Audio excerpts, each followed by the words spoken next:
En ce qui concerne le gain que je retiens de cette grande réunion régionale, c'est un échange d'expériences incommensurable, c'est-à-dire que les organisations paysannes, fêtières et les CNAF ont pu mettre en place un système de participation dans les politiques gouvernementales et notamment sur les systèmes alimentaires durables.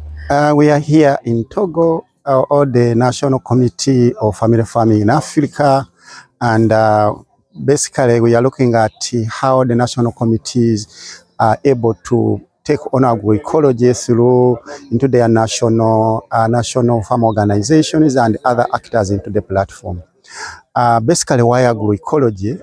And why should the farmers organization within the National Committee of Family Farming, why should they take on agroecology?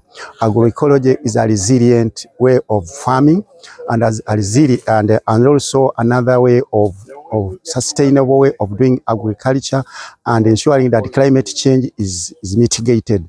So this is very important to make sure that all the national committees which have gathered here in Togo are able to take on board agroecology. The other issue is the food system. Agroecology aligns with the food system. So it is better to make sure that the national committee are able to take on agroecology to align it with the food system transmission and transition.